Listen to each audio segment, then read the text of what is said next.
Сәлем достар, бүгін сіздермен ұнаған затты корзинаға жинауды, яғни избранныйға қоюды үйренеміз. Ол қалай? Мысалға, детский киімдерге кірейін. Мысалға, мынау жүрекшені басасыздар ұнаған киімдерімізге. Мысалға, мынау ұнап тұр.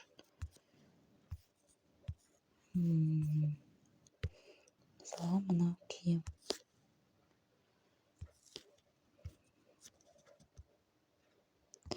Аяқ киімдер, мысалға, мынау менде уже қойылып тұр екен.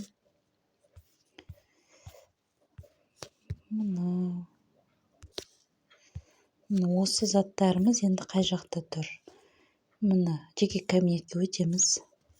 Осы жерден жүрекше тұр ғой, екінші, соған кірсек, мына ұнаған заттарымыз осы жерде.